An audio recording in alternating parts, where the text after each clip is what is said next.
Bom, uma boa noite a todos. É um prazer e uma alegria estar com vocês na noite de hoje. Esse tema visão neurológica da busca da felicidade, eu estava dizendo no carro, como a maior parte das minhas palestras, foi um achado que nos alegrou muito. E muitos perguntam qual a bibliografia da maior parte desses trabalhos. O que acontece? A gente tem um tempo limitado para dizer, então não dá para desenvolver. Então eu falo logo antes. Tem um livro chamado O Cérebro Imperfeito. E vocês tomem muito cuidado ao comprar um livro, se forem no Brasil, né? Porque uns amigos foram comprar e chegam na livraria, você tem o cérebro imperfeito? Então eu acho que o título é o mesmo aqui, então muito cuidado ao adquiri-lo. E esse livro fala sobre uma série de pesquisas levadas em torno do cérebro e os chamados bugs cerebrais. O que é bug? São pequenos defeitos. A gente faz uma alegoria com o que se usa em programas de computador. Falhas em programas de computador. Então eles colocam o cérebro como uma máquina e algumas falhas de programa. Então eles estudaram várias delas e esse livro fecha várias pesquisas. Mas o interessante é que ele tem uma das bibliografias mais interessantes de todas, porque ele lista todos os institutos de pesquisa que estão estudando neurociência na atualidade. E vocês com os respectivos contatos, etc., e você pode ter acesso a essas pesquisas, conhecer um pouco mais, é claro, para aqueles que se interessam. Nós, particularmente, nos interessamos, entramos em contato com os institutos e tomamos conhecimento das pesquisas individualmente. Então, muitas delas são interessantes e nós achamos que fundamentam teses espíritas. Daí nós passamos a falar do assunto. As pessoas perguntam por que você fala desse tema. Quando me apresento, digo que meus pais são espíritas. Eles eram também oradores espíritas. Vocês sabem que o patriarca tem um certo privilégio. Ele escolheu falar de filosofia espírita, minha mãe ficou com a parte religiosa, o que sobrou foi a ciência. Por isso que eu me dediquei a ela. Né? Já que já tinha tema, estavam ocupados, a gente pegou. É claro que a gente tem uma certa aptidão para o assunto e não há uma obrigação de a gente falar sempre os mesmos temas. Aqui houve algumas críticas, você não fala de espiritismo. Engraçado, eu achei que eu só falava disso. Mas, vamos respeitar. Nós colocamos então essas informações que nós achamos pertinentes. E o interessante é que aqui vocês podem pegar os livros nas livrarias, porque eles são acessíveis. Não são exatamente livros espíritas. Que é uma curiosidade, você não cita esse ou esse autor. Nós estamos na Alemanha. É fácil achar um livro de André Luiz? Não, em nenhum outro país.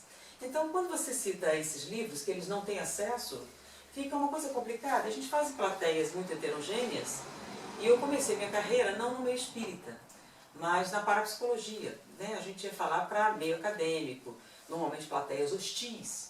E você vai citar o livro dos espíritos? Se você não acredita em espírito, se não acredita em imortalidade, você vai citar o livro dos espíritos como sua fonte. Ou um livro psicografado por um espírito. Né? Então você terá que se fundamentar em algum tipo de pesquisa que possa ser avaliada, que possa ser lida, sabendo que eles vão pegar e vão reagir. Então você tem que se fundamentar muito bem e de uma maneira que possa ser acessível a todas as culturas. Então, como a gente começou naquela época, a gente queria introduzir o estudo da parapsicologia na universidade, então a gente pegava a plateia, teoricamente de ateus, mas na verdade eram lobbies de outras religiões, e não conseguimos levar a cabo isso no Brasil. No Brasil, a parapsicologia não é regulamentada, né? É uma disciplina ligada à física ou à psicologia, e com isso nós tivemos assim, uma preparação para plateias hostis. Então, normalmente a gente fundamenta com coisas que vocês tenham acesso. Então, se eu não uso o Livro dos Espíritos, ou se eu não uso o André Luiz ou Joana de Ângeles, não significa que a gente não conheça o trabalho. É assim que a gente não tem o hábito de fazer isso. Porque normalmente minha plateia é de ateus. Né? Então, aparentemente, são mais fáceis de agradar. Porque muitas pessoas se prendem demais às tradições e tem uma certa dificuldade. Por isso que tem uma frase de Proust que eu gosto muito de usar antes das palestras. A verdadeira viagem do descobrimento consiste não em ver novas terras, mas em ver com novos olhos. Então, coisas que a gente já está acostumado a ver, podemos ver de uma maneira diferente? Então, quando eu li essa pesquisa que nós vamos relatar hoje, ela me tocou profundamente. Que havia uma pergunta do Livro dos Espíritos que eu achava tremendamente difícil, muito difícil de entender, né? E eu normalmente pergunto para a plateia, quem gostaria de melhorar de vida? Alguém gostaria de melhorar de vida? Normalmente todo mundo levanta o braço, todo mundo gostaria de melhorar de vida. É uma coisa que todas as pessoas desejam. E a gente pergunta, por que não melhoram?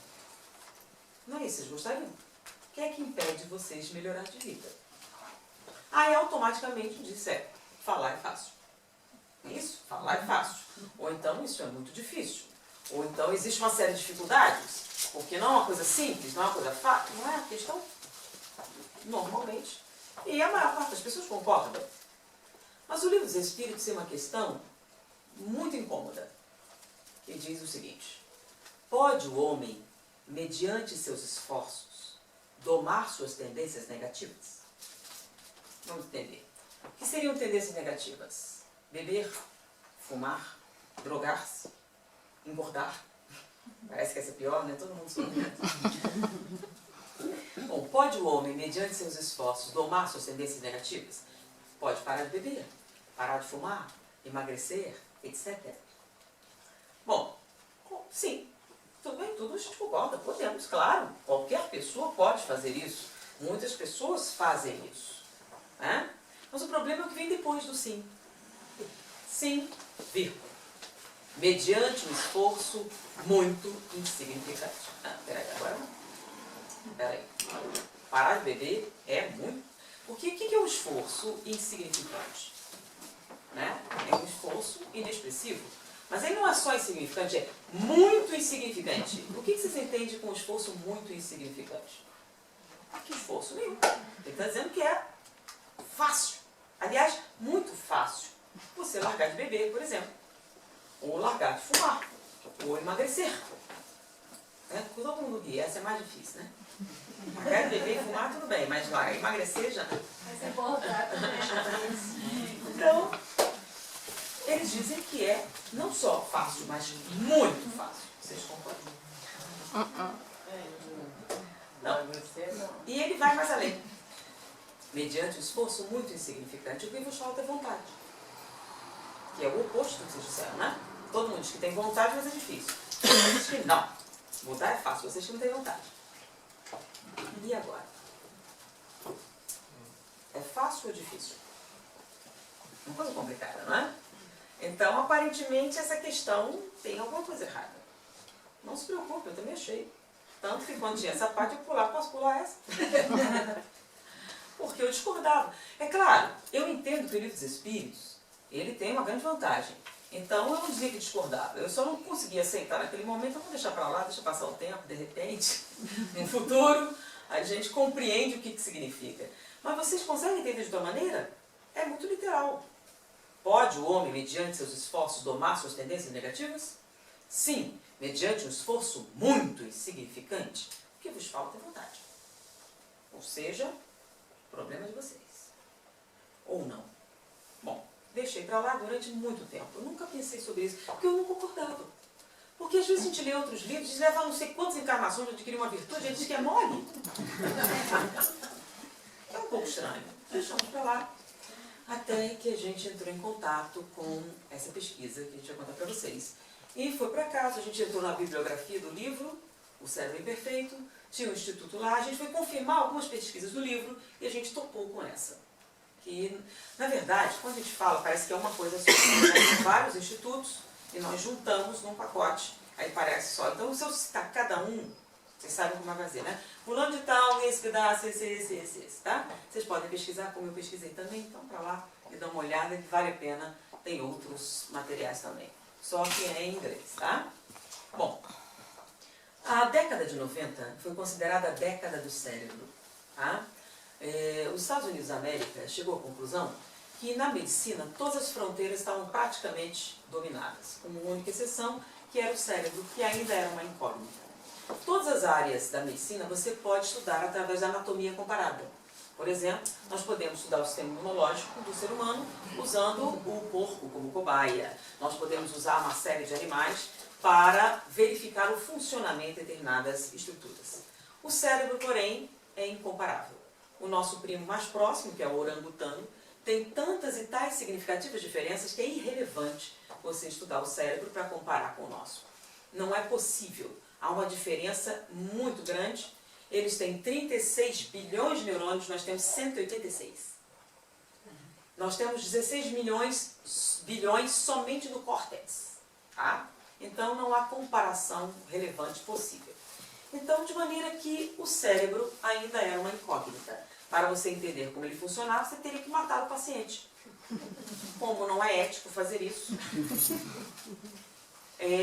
as pesquisas eram achados, acontecimentos. Diante disso, os Estados Unidos achou por bem estimular o estudo do cérebro. Então, o que significa a década do cérebro?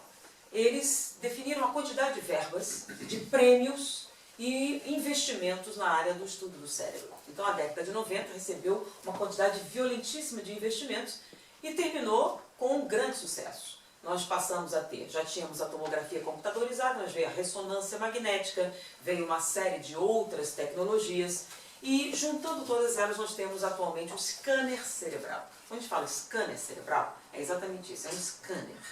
Tá? Ele lê o cérebro a nível metabólico, a nível elétrico, então você mede o gasto de oxigênio, então você tem um mapeamento da função cerebral. E isso é jogado no computador, forma uma imagem tridimensional. Então você já tem entendido aquelas cores que aparecem, né, sobre a atividade metabólica.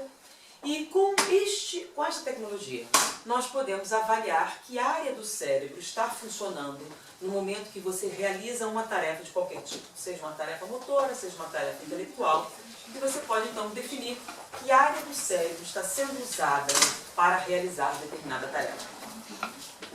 Com isso, eles começaram a mapear o cérebro, para confirmar se o que a gente sabia até aquele momento correspondia à realidade ou não. A maior parte das coisas foram confirmadas, por exemplo, as áreas principais relacionadas à visão, audição, movimento, etc.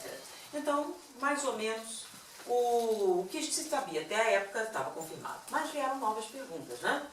Bom, se dá para saber isso, onde fica a consciência?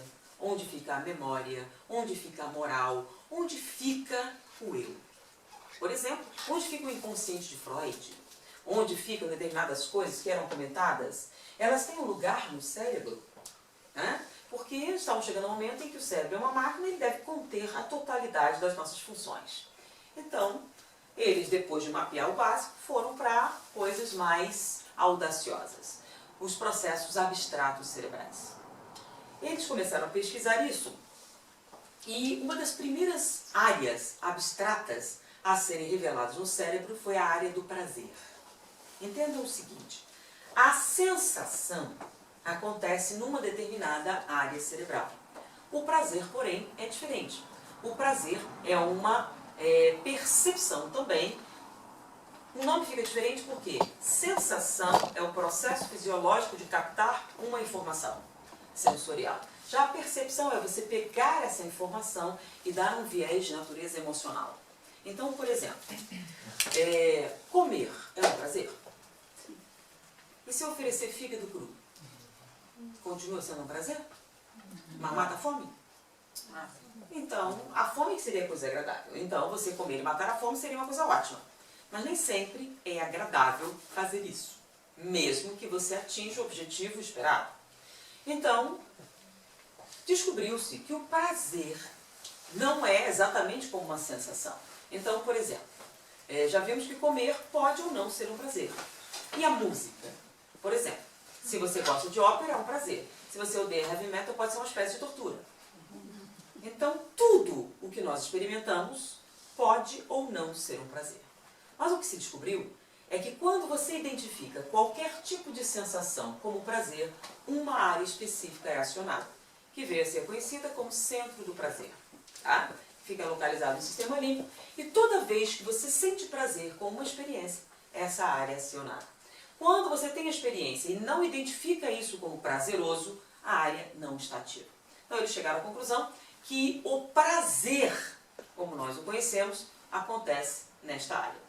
Então, enquanto a sensação acontece em outra, você identificar essa sensação como algo prazeroso ou não, somente quando esta área é ativada.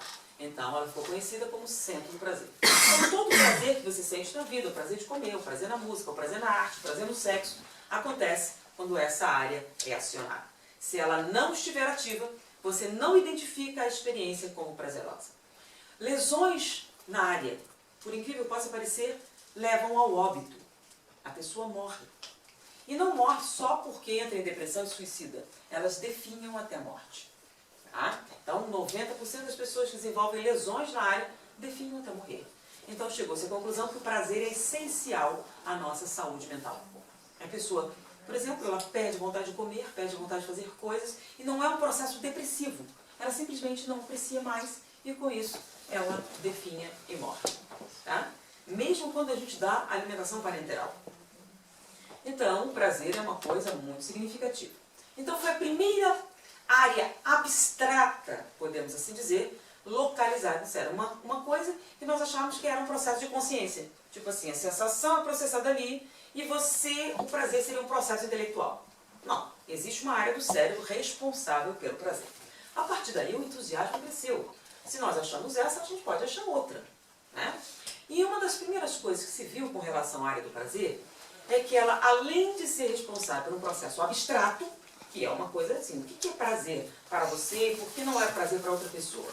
Então, o que faz acionar ou não essa área é um processo de natureza intelectual. Mas, de qualquer maneira, é essa área que responde por isso. Mas ela tem uma dupla função. Então, além de ser um processo de natureza abstrata, ela tem uma ação sistêmica. O centro do prazer, ele age, porque ele produz certas substâncias que foram denominadas hoje neuropeptídeos. O que é isso? Descobriu-se que a linguagem do cérebro é dupla. Durante muito tempo se achou que a linguagem do cérebro era eletricidade. Tá? E quando essas pesquisas avançaram, confirmou-se. Uma boa parte da linguagem cerebral é realmente elétrica.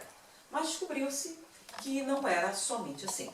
Então, por exemplo, você coloca uma pessoa, um voluntário, para observar uma determinada figura, um carro.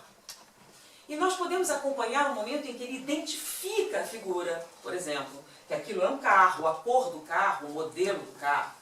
Né? Tudo isso nós vemos no cérebro acontecer. Então, o momento que ele vê, o momento que ele identifica a cor, o momento que ele compreende o que está vendo, tudo isso nós podemos acompanhar, que é o movimento elétrico, os pulsos elétricos andando no cérebro. Mas no momento que você pergunta, e aí, gostou do carro? Gostei, mas prefiro azul. Nesse momento, sumiu. Não havia atividade elétrica. Mas peraí, ele está fazendo alguma coisa. Ele acabou de tomar uma decisão. Então ele fez algo. E nesse momento não havia atividade elétrica. Peraí, ele realmente realizou um trabalho. Se você tomar uma decisão, você pensou alguma coisa, você gastou energia de alguma maneira, o cérebro fez algo. E se ele fez algo, isso tem que aparecer. Bom, eletricamente ele não fez nada. Então o que foi que aconteceu? Então se descobriu que o cérebro tem uma outra linguagem, que é uma linguagem de natureza química. Então, ele tem uma linguagem elétrica e uma linguagem química. E a linguagem química acontece fora do neurônio, o que nós chamamos de sinapses cerebrais. No momento em que o neurônio encontra com o outro, e a informação passa de um para outro, é quando você decide se gosta, se não gosta, se prefere azul, qual cor você gosta mais, todas essas coisas que nós chamamos de eu. Então, a parte elétrica é análoga ao computador. Tudo que é concreto, tudo que é objetivo é elétrico. Tudo que é emocional, tudo que é sentimento, tudo que é abstração é químico. E acontece fora do neurônio. Teoricamente, fora do corpo, né?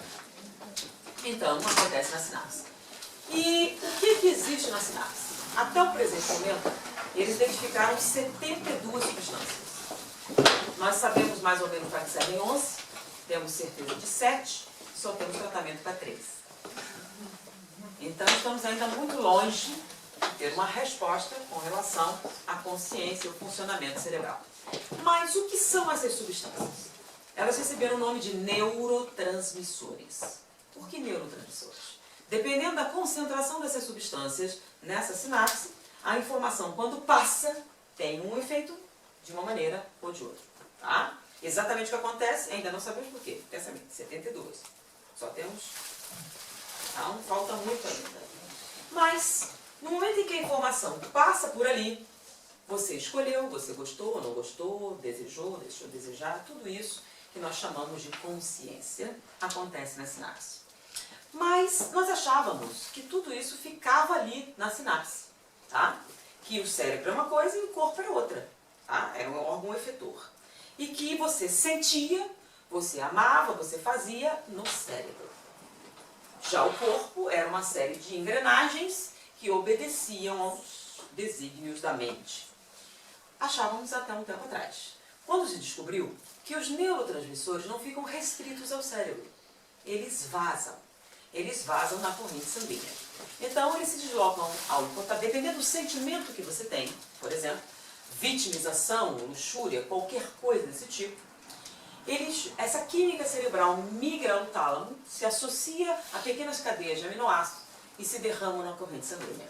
Quando elas se derramam na corrente sanguínea, todas as células, sem exceção, têm receptores para esses neuropeptídeos.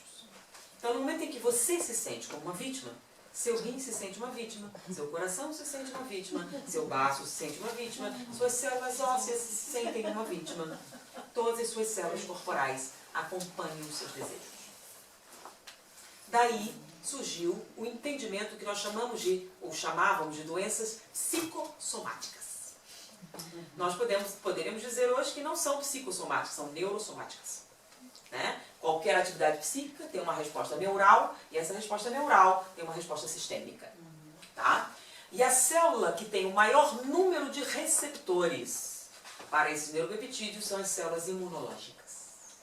Ou seja, elas fazem exatamente o que você quer que elas façam. Por isso, os seus sentimentos afetam sua saúde. Agora não é mais utopia, não é mais uma coisa que a gente imagina. É um fato que pode ser inclusive medido em laboratório, o nível de ação emocional que você tem sobre o sistema imunológico. Tá? E atualmente existe um bioquímico francês que determinou a proporção em que o estresse afeta o sistema imunológico. Tá? Bem legal também, já vai ver uma outra palestra. Vocês viram que tem muita coisa interessante acontecendo, estamos muito fecundo. Mas essa pesquisa em particular, ela viu que o centro do prazer produz neuropeptídeos e esses neuropeptídeos têm uma ação sistêmica, tá? Então, quando você sente prazer, a sua saúde aumenta. Você tem melhor desempenho imunológico, etc. Então, por isso, a saúde, o prazer é essencial para um bem-estar físico e mental. Mas enquanto eles estavam pesquisando, no momento que identificaram o prazer, tá? Isso é um trabalho. Um outro grupo de cientistas, ao ler isso, veio com a seguinte ideia: nossa, já identificaram o centro do prazer. E nós podemos, então, a partir daí, responder uma pergunta muito interessante, que a gente sempre teve, e que sempre foi motivo de controvérsia com a psicologia, com a psiquiatria, etc. O que é o sadomasoquismo? Então, o sadismo, por exemplo, é o prazer em infligir dor. E o masoquismo é o prazer em sentir dor. Para muitas pessoas isso é totalmente incompreensível. Como alguém pode sentir prazer quando sente dor? Dor não é uma coisa ruim? Então, se é uma coisa ruim e desagradável, como é que você pode ter prazer? Então, sempre para muitas pessoas, era um fenômeno incompreensível. Mas durante muito tempo, esse tipo de pessoa existe. E depois de muito tempo, que sempre foi considerado um transtorno de natureza mental, comportamental, atualmente é considerado opção, né? Que é um desejo pessoal que as pessoas curtem e pronto. Mas, neurologistas ateus não se importam muito com isso e resolveram testar. Bom, já sabemos a área do prazer, a gente pode fazer um pequeno teste neurológico. Já que a gente pode medir atividade na área, vamos confirmar. O masoquista realmente sente prazer na dor? Ou ele tem um transtorno mental, ou comportamental, ou neurológico, ou ele está mentindo? Né? Porque pensa bem, se você acha que é um transtorno mental, na verdade você não sente prazer, está dizendo isso atingido de certo... Bom, é uma pergunta, né? Porque muitos acham que a pessoa mente. Agora vamos testar. Então você vai pegar alguns voluntários que afirmam sentir prazer com a dor, submetê-los ao scanner cerebral e verificar se a área é ativa ou não. Então, alguns afirmam sentir um prazer orgásmico com estímulos dolorosos, certo? Muito bem, a gente agora testa. Então, eles convocaram alguns voluntários para submeterem o teste e escanearam o cérebro. no momento em que eles afirmavam estar sentindo intenso prazer. Para grande surpresa, não havia atividade no centro do prazer. Ele afirmava, estou sentindo prazer, mas a área não estava ativa. E agora? Eles estão mentindo? Já pensou a confusão de a gente publicar uma coisa assim? Né? Não, ia estourar. Mas será que é algum equívoco? Eles testaram muitas vezes. Não havia atividade na área do prazer no momento em que eles afirmavam estar sentindo prazer. Mas eles tinham uma cara felizinha. As respostas fisiológicas eram análogas ao prazer, mas a área não estava ativa. Mas eles descobriram uma outra área que estava ativa e que era comum nessas circunstâncias. E eles resolveram mapear que área seria essa. Eles mapearam e, a partir daí, uma série de descobertas interessantes aconteceram. Né? Então, eu vou dar uma pausa sobre essa descoberta para falar em outras coisas que foram descobertas também. Então, da mesma maneira que descobriram a área do prazer, eles descobriram uma outra área análoga ao prazer, a área do sofrimento. Nós temos uma área do cérebro responsável pelo sofrimento, ela registra o sofrimento. De novo, é igual ao prazer.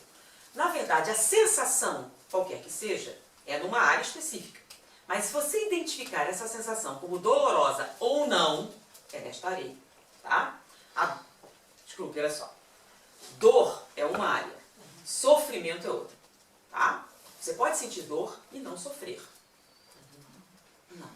Toda vez que você sente dor, você sofre. Mas não é só dor que faz sofrer. Sentimentos fazem sofrer, emoções fazem sofrer, lembranças fazem sofrer. Então, toda vez que você sente dor, que é uma área do cérebro, você sofre. O que significa sofrimento? É um tipo de estresse que produz algumas substâncias com ação sistêmica. A principal delas é o cortisol. Então, a área do sofrimento produz algumas substâncias com ação sistêmica, que fazem o oposto do prazer. Elas deprimem o sistema imunológico. Tá? Então, sofrer é algo ruim. Tá? Tanto para você emocionalmente, como para o seu corpo. É claro que existem limites até que essa ação sistêmica se torne prejudicial à saúde. Então, da mesma maneira que o prazer tem uma ação dupla, abstrata e sistêmica, o sofrimento também, abstrata e sistêmica. O que é que produz sofrimento? Toda vez que você sente dor, você sofre, mas não é somente a dor que causa sofrimento. Foi? Mas que área era aquela que eles descobriram quando estavam fazendo o teste com os masoquistas? Porque eles estavam sentindo dor, logo estavam sofrendo. Entendam, quando você está sofrendo, você não está sentindo prazer. Quando você está sentindo prazer, você não está sofrendo. Deu para entender? Elas são antagonistas. Então ele estava sentindo dor, certo? A dor produz sofrimento. Sofrimento produz cortisol. Eles tinham um alto nível de cortisol sanguíneo, mas afirmavam estar sentindo prazer. Não havia atividade na área, mas uma outra área estava ativa. E foi aí que eles descobriram o significado dessa área. Quando essa área estava ativa, né, nos masoquistas, ele dizia estar sentindo tal prazer. Mas eles resolveram pesquisar em pessoas que não eram masoquistas, para saber o que era aquilo. Será que eles tinham algum transtorno neurológico que sentiam prazer numa área diferente? Poderia ser essa a resposta. Tá? Eles poderiam ter uma alteração a nível neurológico e não ser um transtorno mental, e sim de natureza neurológica. Uma inversão qualquer. Mas eles pegavam pessoas comuns e verificavam a atividade naquela área. E perguntavam o que é que você está sentindo. O que é que você relata quando essa área está ativa. 90% dos voluntários usou a palavra felicidade quando esta área estava ativa. Um outro número menor disse satisfação. E um número ainda menor, plenitude. Foram as 3 palavras mais usadas para descrever a atividade na área. Então, quando a área estava ativa, a pessoa disse, estou feliz. Estou simplesmente sentindo feliz. Será que nós achamos a área da felicidade? Em psicologia a gente não usa felicidade, né? Normalmente a gente usa outro, recompensa ou satisfação. Porque felicidade é uma coisa mais abstrata e ampla ainda, né? Então, para tentar compartimentalizar, as pessoas associavam felicidade à satisfação. Mas essa palavra também era usada quando essa área estava ativa. E era a área que ficava ativa quando os masoquistas relatavam sentir intenso prazer com a dor. Então, o que se descobriu é que aparentemente eles não sentem prazer, eles sentem satisfação. O que vale dizer que satisfação e prazer não são a mesma coisa. A satisfação é um processo puramente abstrato, mas tem uma área correspondente para metabolizar esse tipo de experiência. Então, você pode ter prazer e satisfação, você pode ter satisfação sem prazer, e você pode ter prazer sem satisfação. Como assim? Por exemplo, você gosta muito de bolo de chocolate. Enquanto você come o bolo de chocolate, você sente um intenso prazer, né? É um prazer gustativo, você sente esse prazer. Mas se você estiver de dieta, você não fica nem um pouco satisfeito com isso. Você pode, inclusive, ocasionar um intenso sofrimento, onde você nota que você quebrou sua dieta e engordou 5 quilos. Mesmo que tenha sido 5 quilos extremamente prazerosos. Você pode, por exemplo, sentir dor e ter uma intensa satisfação. Você realiza um trabalho extremamente cansativo, extremamente estafante do ponto de vista fisiológico, sentir dor e mal-estar ao terminar e sentir uma intensa satisfação. Tá? Então, nesse caso, você está sofrendo, porque você desenvolveu certas lesões por conta disso, mas há uma intensa satisfação em realizar aquela tarefa. Por exemplo, você acabou de escalar uma montanha, perdeu 3 dedos da mão, um do pé, e fincou a sua bandeira e está totalmente feliz. Né? Mas Não, ocorre simultaneamente, isso que eu queria saber. Olha só, você fincou sua bandeira. Se você acabou de perder 2 dedos do pé, você está muito satisfeito. Você está com muito bem-estar físico? Está doendo? Muito ou pouco? Muito, né? Você chegou lá no Himalaia, aí você fincou sua bandeirinha lá, abre um sorriso de 100 km e bate a foto. Quem olha aquilo ali vai dizer que você está sofrendo? Não, mas tá. Certo? Queimaduras de frio, pneumonia, normalmente eles chegam lá em cima. Ele está feliz? Totalmente, certo? Então você pode estar perfeitamente feliz enquanto sofre. Lembra dos masoquistas? Eles tinham orgasmos no momento em que eram estimulados dolorosamente. Estavam sentindo uma dor terrível, tanto que estavam sofrendo e produzindo cortisol. Mas afirmavam sentir o quê? Na verdade, eles confundiam, porque normalmente prazer e satisfação estão associados, certo? Normalmente, quando você sente prazer, você fica o quê? Satisfeito. Mas não necessariamente, tá? Normalmente, frequentemente isso acontece, mas não equivale a dizer que sempre vai acontecer. Então você pode ter prazer e não ter nenhuma satisfação, e você pode ter nenhum prazer e muita satisfação. Foi? Então, eles descobriram então com isso algumas áreas que não eram áreas motoras ou áreas objetivas. Área do prazer, área do sofrimento, área da satisfação. Bom, se eles encontraram a tal área de satisfação, na verdade, uma brincadeira eles fizeram, será que a gente achou a área da felicidade? Que era a palavra que normalmente as pessoas usavam. Satisfação é a segunda palavra e muito abaixo, né? Normalmente as pessoas descrevem aquilo ali como felicidade. Se a gente descobriu a área da felicidade, se a gente descobriu a área da felicidade, nós podemos responder uma das perguntas mais importantes da humanidade. O que é que o homem precisa para ser feliz? E aí nós podemos responder essa pergunta com um exame neurológico. É simples. A gente dá o que você diz que você quer, examina seu cérebro e vemos se você fica satisfeito ou não. E está resolvido o problema. E nós podemos então responder com 100% de certeza e precisão que você, para ser feliz, precisa disso. Bom, usualmente, quando a gente fala de felicidade, o que é que a gente diz que precisa para ser feliz? Então, sinceramente, sem hipocrisia, né? Ao longo da história, o que se diz é que precisa de dinheiro. E sem dinheiro não tem felicidade nem satisfação. Então, desde que o mundo é mundo, o homem luta pelo quê? Riquezas. Não é conhecimento, não. Isso é uma coisa muito secundária. Então, ele luta por riquezas. Muitas vezes o conhecimento é um meio para atingir um fim. Então, normalmente, desde que o mundo é mundo, o homem luta por riquezas. E diz, quando eu tiver essas riquezas, eu serei feliz. Então, você estuda muito para conseguir o diploma para ficar rico. Você trabalha muito para conseguir para ficar rico. Então, o seu objetivo não é estudar, é ganhar um diploma para poder ficar rico e então ser feliz. Não é assim que funciona? Então, nós sempre temos o objetivo, a felicidade. E a felicidade sempre vem com aquela coisa, sucesso. E sucesso sempre anda com muito dinheiro no bolso, certo? Sucesso pobre não funciona. Não é sucesso. Não é sucesso. Então, primeira coisa que a humanidade afirma ser necessária para a felicidade. Bom, vamos testar. Eles acharam que era um teste simples. Então, eles pegaram alguns voluntários e fizeram a seguinte experiência. O que tem muita lógica. Um voluntário iria ganhar $10 para deitar durante 40 minutos no scanner para a gente saber o que tinha na cabeça dele. Um outro ganharia $100, um outro ganharia $1.000, o outro um pouco mais, para fazer a experiência. Bom, super simples. Qual deles estaria mais feliz? Então, você vai fazer, vai ganhar um dinheiro fácil, você vai só se deitar ali, deixar escanear seu cérebro, para ver se você fica feliz. Simples assim, vai ganhar $1.000 só para deitar ali. Quer dizer, se dinheiro é o que você precisa para ser feliz, teoricamente, o mais feliz seria aquele que ganhou mais dinheiro. Fizeram o experimento. E o resultado foi inconclusivo.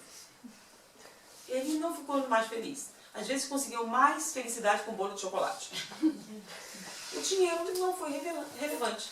Eles chegaram à conclusão que talvez o dinheiro fosse pouco, não fosse significativo. Então eles resolveram escanear o cérebro das pessoas comuns, das pessoas pobres e das pessoas ricas. Ou seja, se a riqueza traz felicidade, quem é rico estará o quê? Muito mais feliz do que quem é pobre, certo? Resposta super simples. Então, primeiro, para conseguir voluntário foi muito mais difícil, porque quem é rico normalmente some, né? Ganhou na loteria, tchau, todo mundo, ninguém conta para ninguém. Então eles procuraram herdeiros de grandes fortunas, pessoas que tinham fortunas sólidas, ou portadores de grandes fortunas, para escanear o cérebro. Conseguiram alguns voluntários, tiveram o cérebro escaneado, e o resultado foi totalmente inconclusivo. Na verdade, eles não eram nem um pouco mais felizes do que os pobres. Mesmo. Na verdade, eles até acharam uma situação estranha. Né? Eles acharam mais sofrimento nos ricos do que nos pobres. Estranho. Mas o nível de cortisol que eles tinham, lembram que sofrimento produz cortisol? O nível de cortisol que eles tinham era maior do que aqueles que, teoricamente, deveriam ser infelizes porque são pobres. O que feria o projeto, não é? Se o que você precisa para ser feliz é dinheiro, os caras tinham muito, era para estar saltitante, certo? Não só não estavam felizes, como estavam sofrendo. Tem uma coisa estranha nisso. Né? Bom, depois de repetirem várias vezes, com resultados inconclusivos, aparentemente dinheiro não trazia felicidade nenhuma, eles revisaram. Foi um erro metodológico. A gente entendeu mal. A questão não é o dinheiro que traz felicidade. Então, não é ganhar dinheiro que traz felicidade, é gastar. Por isso que não dava certo. A ideia não é o dinheiro, é gastar que deixa você alegre. Então, por isso que nunca deu certo. Pensando nisso, se o dinheiro não é o fim, mas o meio para você comprar o que você precisa para ser feliz, em que nós gastamos nosso dinheiro? Se você descobrir onde é gasto o maior volume de dinheiro, você vai entender exatamente o que é que o homem precisa ser feliz. Se tudo que você almeja é ficar rico para poder comprar a sua felicidade, vai comprar o que exatamente? Descobrir. E a maior parte do nosso dinheiro é gastado com beleza. Porque, aparentemente, o segundo patamar de sucesso é dinheiro e beleza. Então, a indústria da beleza é a indústria mais poderosa do planeta. A indústria do emagrecimento, $1 bilhão. A indústria dos cosméticos, $13 bilhões. Você gasta mais em cosméticos do que com comida. Então, bioquímicos, farmacêuticos, pessoas da área, olha, farmacêuticos, farmácia, medicamento, não, trabalham com cosméticos. 80% estão empregados nos cosméticos. A indústria que faz sua pele ficar mais bonita, que faz seu cabelo brilhar mais, etc. Tanto que hoje você não tem mais cabelo ruim, só tem mulher pobre. Porque aparentemente a indústria resolveu todos os problemas que possam existir a respeito. Então, o cosmético, né, o embelezamento, é uma das indústrias mais poderosas do planeta. Então, se é aí que você enterra a maior parte do seu dinheiro, então, para ser feliz, você precisa ser bonito. Simples assim. Bom, Se for isso, as pessoas bonitas serão as mais felizes. E agora a gente pode fazer um exame neurológico. Então, o que eles fizeram? Vamos pegar ícones da beleza.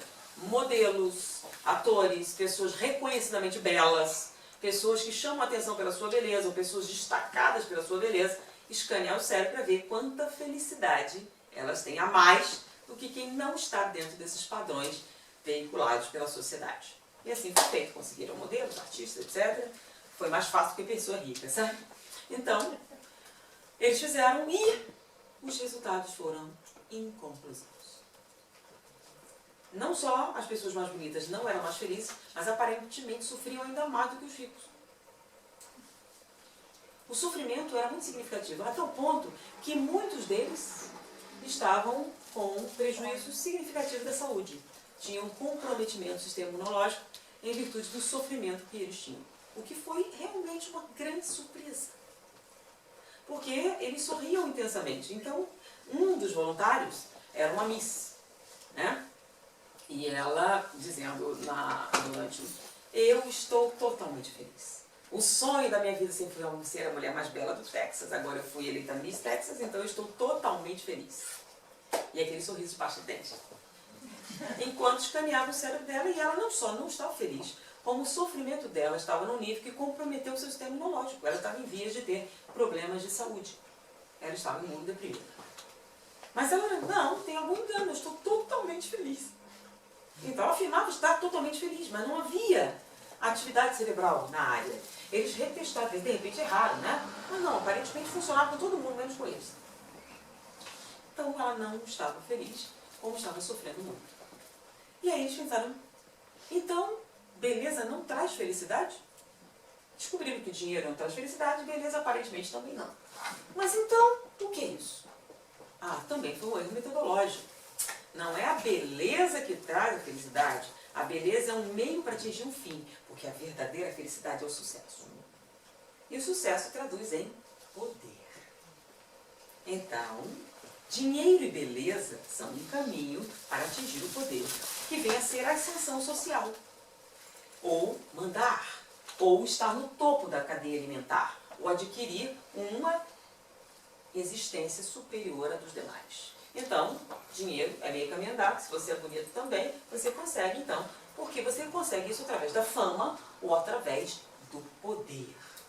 Então eles entenderam que não era o dinheiro, não era a beleza, na verdade você usava eles como trampolim para adquirir o que realmente deixava o homem feliz, que era o poder. E o que explicou também algumas coisas inusitadas, né? O padrão de beleza hoje é uma coisa muito terrível. Então imagine, se você vai a uma festa maravilhosa. E festa maravilhosa tem comida maravilhosa também, né? E você usa um vestido estupendo. E você veste aquele vestido maravilhoso, vai para a festa e não pode comer absolutamente nada. E vai morta de fome. Quem pode estar feliz nessa situação? Você sabe o que é passar fome? Pensa bem. É mal-estar, dor de cabeça, dores do corpo. Não adianta você estar vestida com um vestido lindo, tá? Se você está passando fome. Então você está lá, linda, maravilhosa, e se sente miserável. O que explica porque algumas dessas criaturas mais lindas do mundo são brutais com os assessoristas, as empregadas, os motoristas. Volta e meia uma vai para o tribunal porque agrediu a sua empregada. O que afinal dá raiva, ela come o que quiser, sem problemas. E eu não. Então isso deve dar algo muito desagradável. Tanto que quando a gente vai atender, a primeira coisa é matar a fome, né? O que melhora o humor, melhora tudo. Agora a gente tem que evitar que são tão mal-humorados, tão terrivelmente agressivos, porque estão mortos de fome. O que com certeza não vai trazer nenhuma felicidade, não é verdade? Então, não só não estavam felizes, como havia um intenso sofrimento envolvido naquela questão. Bom, então, terceiro, poder. Então agora a gente sabe, é o poder. Então, eles procuraram pessoas poderosas. Então, o que seria o poder? A ascensão social. Subir na hierarquia do poder. Então, eles pegaram alguém que era um empregado e se tornou chefe de seção. Então, ele tinha que obedecer, agora vai mandar. Ele tinha que estar feliz. Não tem jeito. Pensa bem. Isso é que foi a ascensão. Ele obedecia, agora manda. Beleza? E escolheram um céu, né? Uma grande multinacional, que com uma caneta controlava a vida de centenas de pessoas. Só com a assinatura ele dava fim à realidade de muita gente. Então ele tem poder. E pegaram um senador dos Estados Unidos da América do Norte, a nação mais poderosa do planeta. Com certeza, esse recém-eleito tem que estar feliz. Conseguiram, escanearam e, inconclusivo, não parecia mais feliz do que alguém comendo bolo de chocolate. Na verdade, estava na mesma situação dos anteriores, né? Aquele que se tornou chefe tinha medo de perder sua posição, trabalhava excessivamente, não tirava folga, pensava 24 horas, estava num nível de estresse altíssimo, nível de cortisol sanguíneo comprometedor, não estava nem um pouco satisfeito. Apesar de dizer que sim. E assim com todos os outros. Ou seja, aparentemente, dinheiro, beleza e poder não trazem felicidade. Bom, não é religião, não é moral, nem nada. São neurologistas ateus, não comprometidos com nenhuma ramificação de natureza moral. Bom, se não é dinheiro, beleza e poder, então o que é? É a pergunta crucial. O que é que o homem precisa para ser feliz? Uma vez que essa pesquisa não deu nenhum resultado aparente, eles abriram o leque, escanear todo mundo para ver quem tem a área ativa e o que é que você está fazendo para ficar assim. Num primeiro momento, eles acharam que a felicidade estava associada a uma faixa etária. Porque havia uma faixa etária específica que era muito mais feliz do que outra. Depois de refinarem a pesquisa, chegaram à conclusão que não era bem a faixa etária, sim a atividade. Como essa faixa etária fazia essa atividade com maior intensidade, elas tinham maior atividade na área da satisfação ou da felicidade. O quê? Então, qual a principal fonte de felicidade humana? Aprender. Em nenhum momento da vida você é tão feliz como quando está aprendendo. O que tem certa lógica, entendam bem. Nós, como animais, somos muito ruins. Não temos força física, não temos garras, não temos nada. Então, estamos muito aquém do que outras espécies muito mais poderosas. Qual é a nossa única vantagem? Ferramenta, informação. E veja bem, com nada para começar, nós estamos no topo da cadeia alimentar. Quem é que pode com a gente? Se tentar, é extinto. Então, o que é que nos deu essa habilidade de estar no topo da cadeia alimentar? A capacidade de aprender. Logo, se isso é essencial à nossa sobrevivência, a natureza com certeza fez um processo em que aprender se tornasse o quê? Algo extremamente gratificante. Então, nada acende mais a área da satisfação, a área da felicidade, do que aprender. Será? Sim. Veja bem, quando alguém, um filho, chega, mãe, aprendi a amarrar os sapatos. Como é que ele diz isso? Né? Então, quando você pergunta a alguém, entendeu? Já viu que não entendeu, né? Porque quando entendeu, como é que faz? Entendi!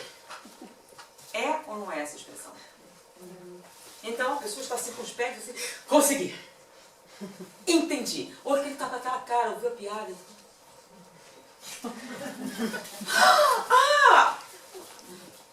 Vê se não é essa expressão sempre. E diga a alguém que entendeu e não faça um sorriso de felicidade. Procure. Quando a pessoa acerta a resposta. Não, essa é certa resposta.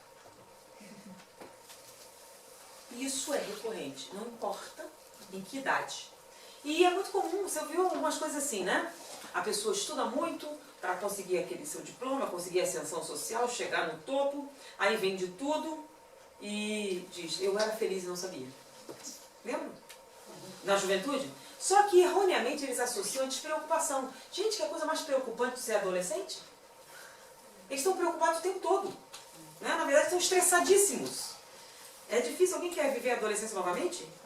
Não. Então pensa bem, como ali pode ser o momento mais feliz da sua vida? Sim, é o momento em que você tem o maior nível de aprendizado. E isso marca você. A felicidade. Então, alguns voltam a estudar e sentem o quê? Remoçar. Né? Estou lembrando, não, ele está ficando feliz. Então, quando nós aprendemos, nós acendemos o centro da felicidade como uma árvore de Natal. Então, descobrimos que a principal fonte de felicidade humana é aprender. E a segunda? A segunda é bem interessante. Eu não sei como é que vai ficar isso em português, que ainda não era superação. Quando fala superação, ele não está falando de competição, é superar limites. Tá? Então, toda vez que você supera um limite, seja autoimposto, seja um limite qualquer, você acende como árvore de Natal. O que explica porque nós gostamos tanto de esportes. Tá? Não só a pessoa que está jogando, mas quem está assistindo. Então a intensidade com que nós temos disputas, limites, o cara que venceu por 10 segundos, vê um cara andando, vê um cara à toa, girando ali, girando. Que sentido tem isso? Ah, ganhou não sei quantos décimos de segundo. Coisas desse tipo acendem a área da satisfação como uma árvore de Natal. Então, eles, por exemplo, e descobriu-se que no caso da superação de um limite, não é só a ação. A lembrança da ação também acende. Por exemplo, eles pegaram um pugilista que havia acabado de ganhar um título mundial. E ele estava aceso como uma árvore de Natal, a área da felicidade. Mas aí pegaram um pugilista aposentado que estava contando o nocaute que deu a vitória a ele. E acendeu igual. Não havia distinção entre os dois. O que ganhou há 10 anos, o que ganhou agora, tinham a mesma resposta cerebral. A felicidade era intensa. O que me explicou um mistério masculino. Que eu não tinha entendido. Por exemplo, quando eles vão ver um jogo de futebol, né? Assiste o jogo, depois assiste o VT do VT, o comentário do VT. E não fazia sentido. Caramba, ele já sabe a resposta e assiste de novo. É porque acende de novo. A lembrança de que ganhou. Você sente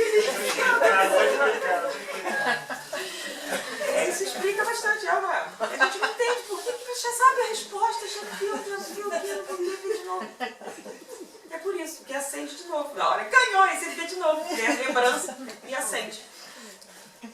O que faz, explica também, lembram? O cara na montanha perdeu 2 dedos do pé, está quase morrendo, está com pneumonia e está totalmente feliz. Então o cara treina 16 horas por dia para ter milésimos de segundo a mais do que o seu concorrente. Justifica o esforço dessa? Sim. A satisfação, a felicidade envolvida nessa superação de um limite é algo surpreendente e algo que recorre com o passar do tempo. Então, o primeiro lugar é aprender. Segundo lugar, não tão distante quanto o primeiro, é superar um limite. Pequena pergunta, é aprender e entender, né? Não. Você sabe. Não. Só o fato de aprender. Aprender. Quando você aprende algo, entendeu? Ou entender. Não. Quando eu falo aprendizado, é aprendizado geral, físico e mental. Né? Então, quando é amarra os sapatos, quando você entende alguma coisa. Tá? Aprender. Mas o aprender está muito vinculado com a superação, porque no final das contas, ao aprender se supera. Não, tem uma diferença. Por exemplo, você tirou 10. Eu tirei 7. A maior nota da turma. É diferente. Você está entendendo? Então, aprender é um processo seu, pessoal. Superar o limite é, não só você aprendeu, como a sua foi o quê? A melhor. Então, tem uma diferença. Tá? Superar o limite é, você tem um limite, pode ser um limite pessoal, eles não encontraram, superar um limite, por isso que é esse nome. Eu não sei que nome vai ficar no final, tá? A gente está traduzindo em inglês. Superar um limite virou mais ou menos isso. Tá? Porque não é competição. Tá? Porque às vezes você compete com você mesmo. Superar um limite. As competições entram também, mas não são só essas que fazem isso. Por isso que eles falam superar o limite. Se fosse competição, seria competição. Quando você está competindo com alguém e venceu. Então não é vencer. É superar o limite. Alguém que você não consegue e você consegue. É isso que dá a satisfação. Tá? Aprender é fora disso da competição. Você não tem competição. Quando você aprende. Você está assim, entendeu. Aí você acende. Quando você compreende. Quando você aprende. Então, aprendi a amarrar os sapatos. Consegui entender. Ou entendi aquilo. Você fala assim, entendi. E isso acende. Tá? O problema, essas duas dá para entender. Tem até lógica. Explica bem e faz sentido. O problema foi o terceiro lugar. Qual a terceira maior fonte de felicidade humana? Essa foi um grande problema. Eles descobriram que a terceira principal fonte de felicidade humana é sofrer. Em alguns casos, nada faz a pessoa mais feliz do que o sofrimento. É um fato. Eles testaram e, estatisticamente, sofrer deixa você muito feliz. Que são o caso dos masoquistas. Então, quando eles estão sofrendo, a satisfação é tão grande que pode levar ao orgasmo. Tá? O problema é que isso não tem nenhuma lógica. Não pode ser certo. Pensa bem, nós somos primatas, somos animais, somos entidades biológicas. Nós fomos programados para reproduzir e sobreviver. Correto? Lembram que o sofrimento produz cortisol? Cortisol afeta o sistema imunológico, o sistema imunológico é responsável pelas nossas defesas orgânicas. Então, no momento em que você aumenta o seu nível de sofrimento para encontrar satisfação, você está prejudicando a sua saúde. É mais ou menos como uma autodestruição. O que não tem lógica. Então, uma entidade biológica não pode sentir prazer na autodestruição. Não faz parte da nossa natureza. Então, tem que ter alguma coisa errada. Apesar de repetirem muitas vezes, o sofrimento era uma das principais fontes de alegria, de felicidade. Qual a explicação? Não é possível, isso não pode ser normal. Isso é manifestação de alguma doença cultural, uma doença social, algum troço errado que está acontecendo, né? Uma distorção da natureza humana, porque você está feliz enquanto morre. Não tem lógica. Realmente não. Aí eles escanearam o cérebro todo e estavam procurando um erro. Lembram? Bug cerebral. Um erro de programação. Para dar isso, tem que ser um erro. Porque a programação normal não pode estar. Isso não pode caber numa programação normal. Tanto que você fica surpreso. Como é que alguém pode sentir prazer em ser açoitado? Né? Mas tem gente que sente. Mas o negócio é que é muita gente que sente. Olha só, isso é só dizendo o seguinte, aqui me disseram aqui que a gente tem um problema de horário muito restrito. E eu vou fazer o seguinte, a gente encerra e aí eu abro para perguntas depois que as pessoas que tiverem que sair, tá? Porque senão... Então,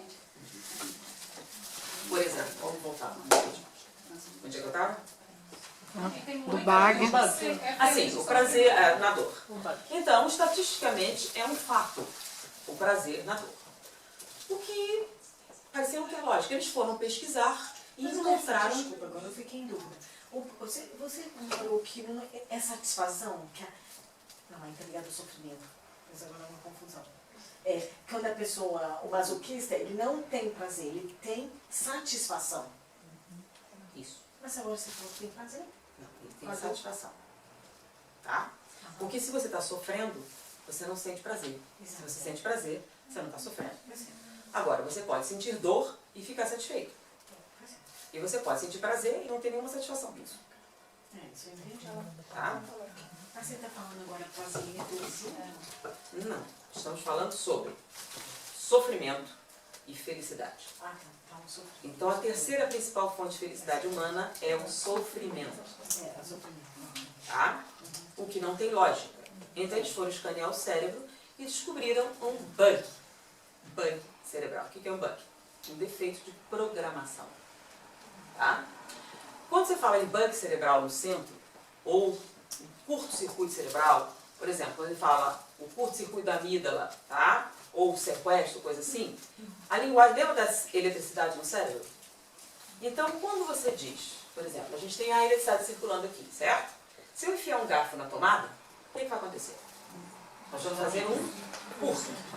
O que é curto? Olha o nome, curto. Significa o quê? Que a eletricidade que deveria estar passando ali, vai ficar presa ali, né? Vai esquentar, vai dar uma explosão e tudo mais, e vai apagar as luzes. Porque não vai ter circulando. Então, a eletricidade que deveria estar ali, está presa ali. Então, se você tirar a causa do curto, você restabelece o circuito e as lâmpadas voltam a funcionar. Foi? O cérebro é a mesma coisa. Se você tiver um local onde a energia fique presa, significa que ela não vai a outro lugar. Então, por exemplo, sequestro da amígdala, que aparece no livro do Daniel Goleman.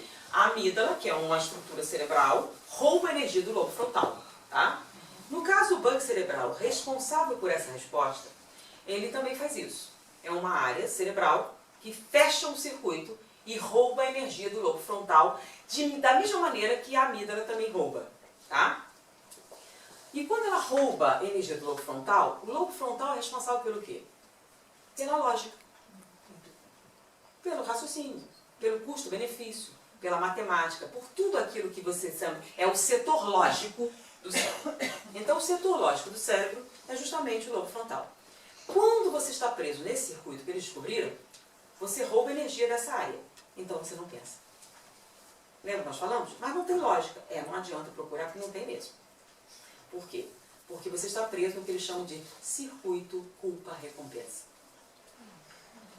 O circuito culpa-recompensa, quando ele fecha, ele rouba energia do lobo frontal e aí você... O que é o circuito culpa-recompensa?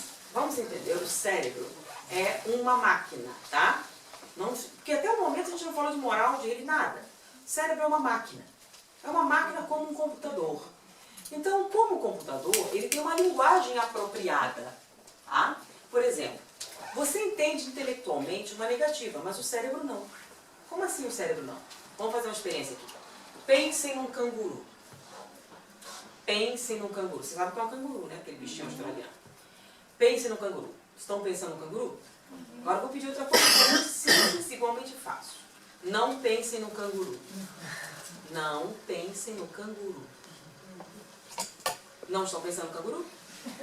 Por quê? Ruindade? Falta de caráter? Não. É porque é uma impossibilidade lógica. Então, quando você fala isso, o cérebro tira o não, vai pensar no canguru. O não é um processo de natureza abstrata. Não fazer algo. Mas quando você diz ao cérebro, não faça, você já fez. Você tira. Então, o circuito já entende o quê? Faça isso. Então, o cérebro não entende a negativa. Não existe isso. Isso só existe intelectualmente. Fisicamente, não.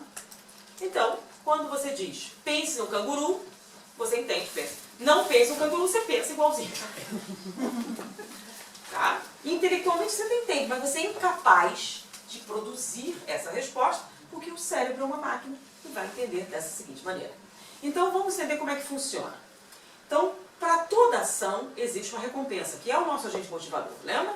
Então, tudo é o quê? Recompensa. Então, o cérebro aprende o seguinte: quando você realiza uma coisa boa, sua recompensa é o prazer. Quando você faz uma coisa má, sua recompensa é o sofrimento. Deu para entender?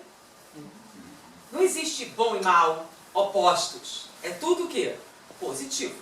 Então, a recompensa do bem é o prazer, a recompensa do mal é o sofrimento. Simples assim. Ele só entende dessa maneira. Tá? É uma máquina. As sutilezas é por conta da sociedade. Então, como é que funciona? Quando você espera uma recompensa, você gera uma expectativa. Tá? Então, você faz uma coisa, você espera a recompensa. Certo? Você agiu e espera. Qual é a recompensa? Satisfação. Tá? Tanto que a gente associa satisfação, felicidade à recompensa. Inclusive, algumas escolas da psicologia colocam que não tem nada disso, que é só recompensa, você que traduz de outra maneira, né? Então vamos dizer que seja a mesma área. Ou o que a gente estava chamando de felicidade e satisfação seja a recompensa.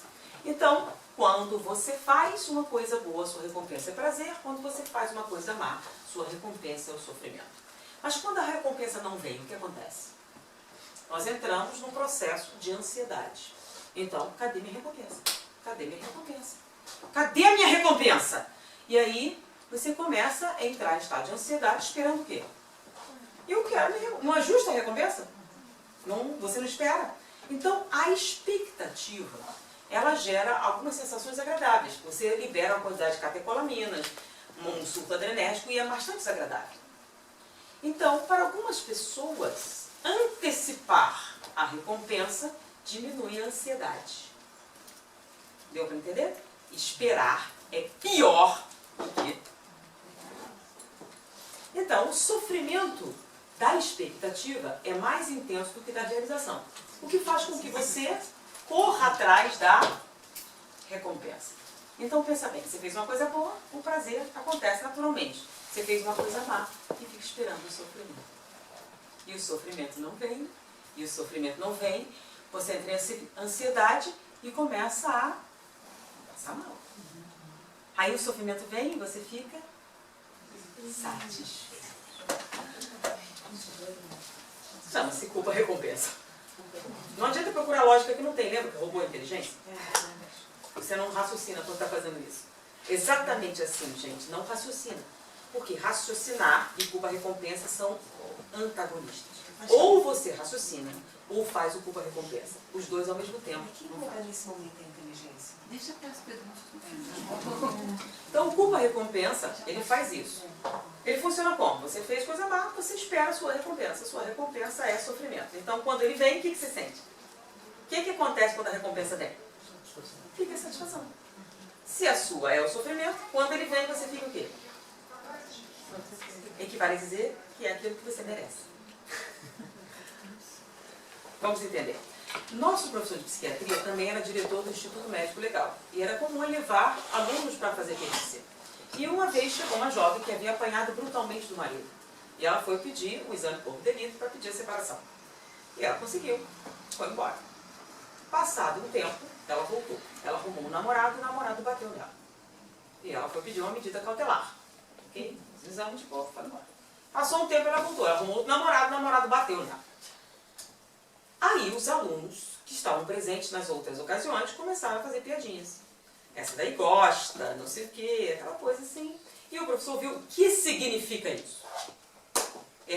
Qual é, professor? Todo homem bate em mulher?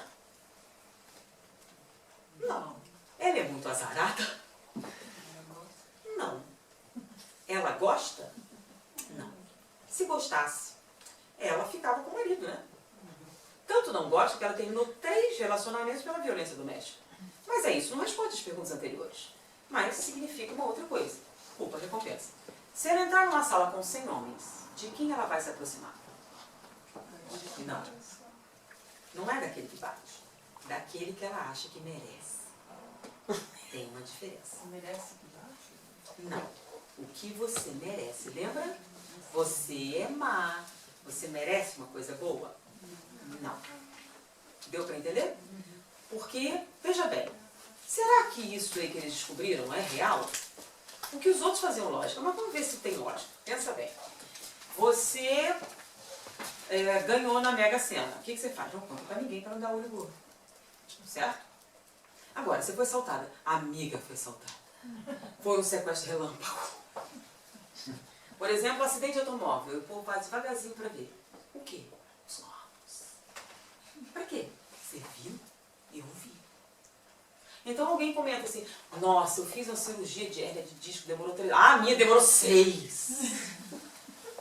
Quem tem a desgraça maior? A minha é maior. Meu marido é o problema, o meu é pior. E a pessoa chega a escorrer a baba, né? O meu é terrível. Não há sofrimento como o meu. Então entra uma competição, né? Quem sofre mais? Quem é mais desgraçado? E aí você vai perguntar, como são as notícias, o que aconteceu? Ah, está tudo ótimo. Nem um divórcio? Nada? Que vida chata, não tem nada para contar. Nem um bem sofrimento. Aconteceu? Nada. Uma desgracinha. Não, uma desgracinha para contar, nada. Não tem nada que vale a pena. Que vida chata, né? Não aconteceu nada na sua vida. Você está feliz e pronto. Olha só que coisa ruim. Tem lógica? Aparentemente tem uma coisa errada. As pessoas curtem. Inclusive, você chega a ver a pessoa diz assim, meu marido é a cruz da minha vida, ele é a felicidade, e tal, aí você reza por ela, não sei o quê, e o tempo passa, ela sofrendo, sofrendo, sofrendo, finalmente morreu. E ela entra em depressão. Ué, peraí, não era pra estar feliz? Ela morreu, não tem mais. Não tem depressão. Sinto uma falta. Ou então a pessoa tinha doença crônica, foi curada. Entra em depressão. Olha só, mas como é que funciona o culpa-recompensa? Vamos entender, né? Se eu distribuir para vocês agora um pino quadrado e um buraco redondo, quantas tentativas você precisa para ver que pino quadrado não encaixa em buraco redondo? Você vai olhar, peraí, isso aqui tá uma coisa errada, não combina aqui. Vocês vão ficar tentando? Não é coisa de maluco, né? Não tem lógica, tem? Não faz nenhum sentido. É óbvio. Tem certeza que é óbvio? Vamos para a seguinte situação, análoga a essa, né? Há 10 anos eu grito para esse homem não largar a toalha molhada na cama e ele larga. E acha isso normal. Aí eu vejo perfeitos. Mas não é normal? Pensa bem, há 10 anos você repete o mesmo procedimento improdutivo que não leva a nada, te estressa E você continua repetindo. Coisa de maluco. Não é não? E se acha perfeitamente normal. É ou não é? É. Chama-se educação de criança.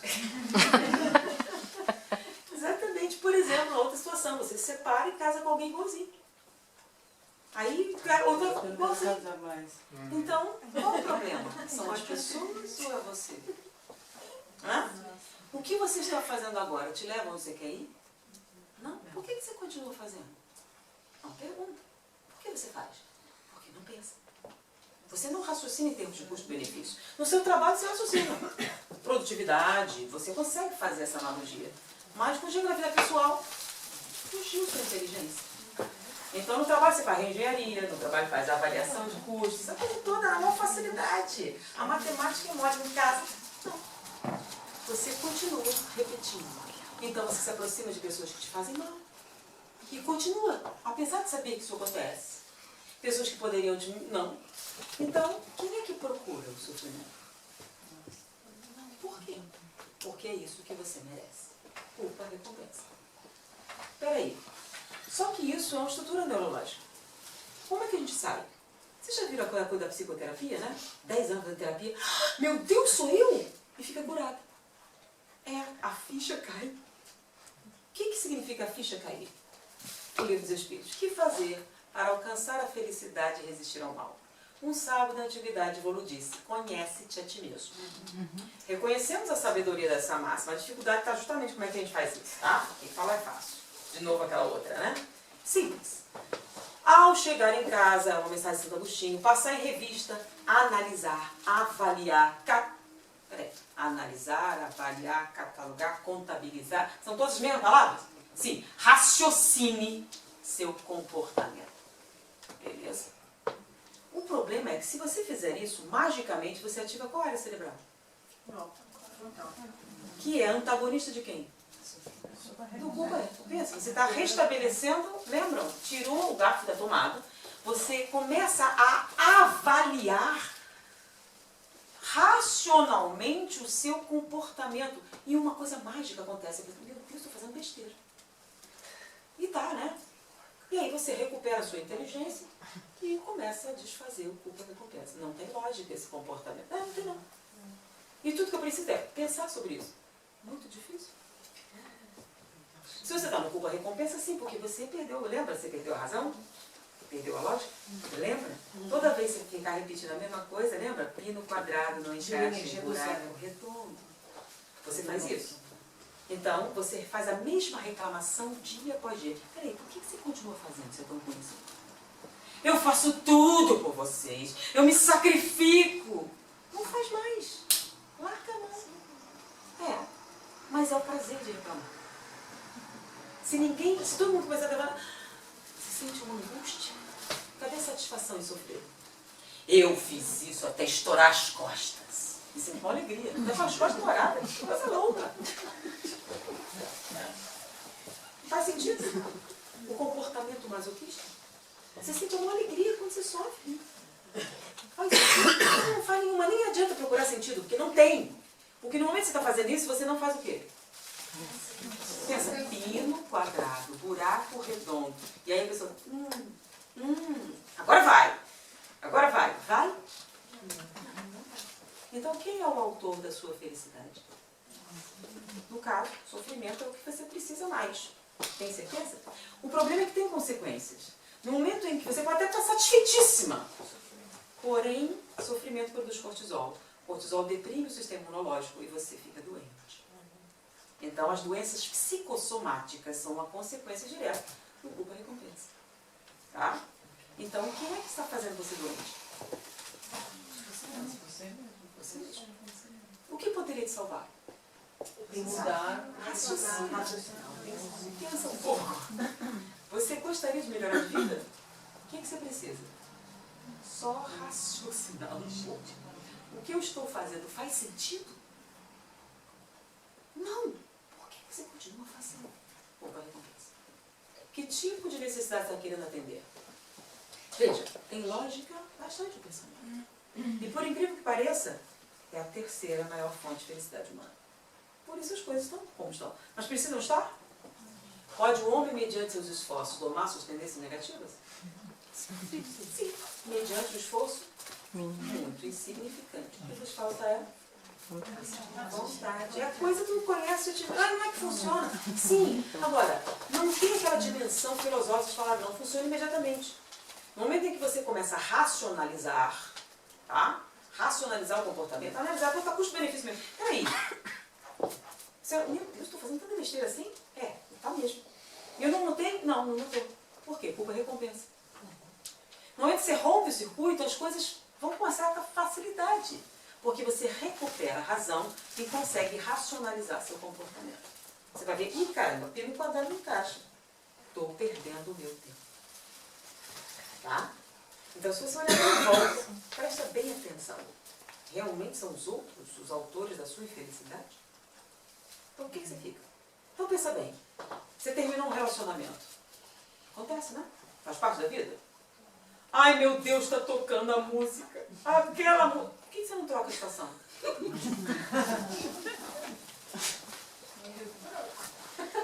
Troca a estação. Ai, ele deitava ali, joga o sofá fora.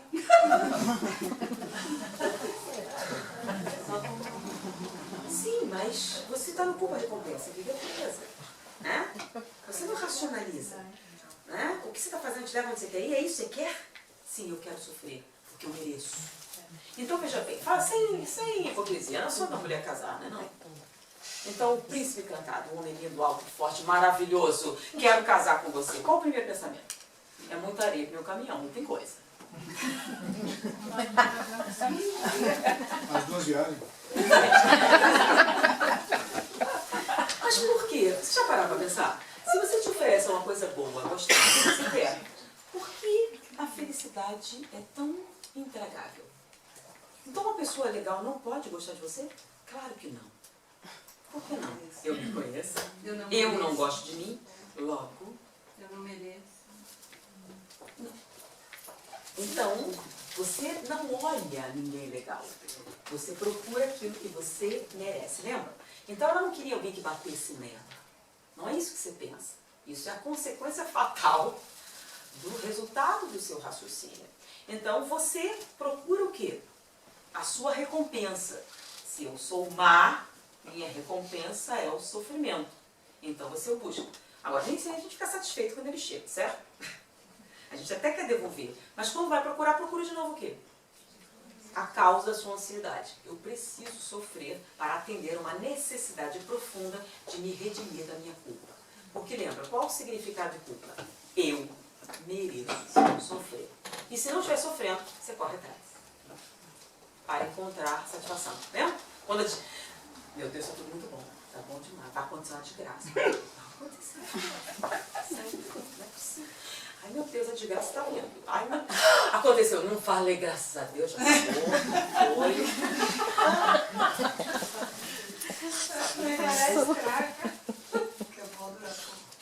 Isso. Por que você não pode só curtir? Né? Você está preocupado, a desgraça vai acontecer. Você tem ansiedade, aí quando acontece... Aí você respira, ah, que bom, já aconteceu. A desgraça foi horrível, mas está ótimo. Agora já pode descansar de vez. Estava bom demais para ser verdade. E o pior é quando você sabota, né? Então você tem uma pessoa maravilhosa na sua vida e você fica testando de limite. Ele vai me largar, ele vai me largar. Você fica enchendo o saco até o cara vai embora. Não falei? Eu disse. Ok, ninguém me ama, ninguém me quer. Então será que você é chata? Já passou pela sua cabeça que pode ser isso? É uma grande probabilidade. E quem é que cria a circunstância? A gente. Então, veja bem, é muito complicado. Precisa de um neurologista ateu para explicar para a gente. Eventualmente, sim. Então, o livro dos Espíritos tem essas coisas escritas. Tá? Mas é meio místico, né? Meio fora assim. Então, o que eles dizem? Dinheiro, beleza e poder não trazem felicidade. O que traz felicidade é aprender e superar limites. O sofrimento também, mas, porém, por curto tempo. Porque sua expectativa de vida vai diminuir drasticamente. E, é claro, dor é uma coisa chata. E nem não tão necessária assim. Se a gente pensar bem, a maior fonte dos nossos sofrimentos somos nós. Tem certeza que todos os homens são iguais? Todas as mulheres, todas as amigas, todas as pessoas da sua vida? Então, o que fazer para alcançar a felicidade? Um sábio da antiguidade Bolo disse: conhece a ti mesmo. Foi um prazer estar com vocês. Muita paz. Para quem quiser necessidade, a gente depois da prece e tudo mais, a gente abre para algumas perguntas.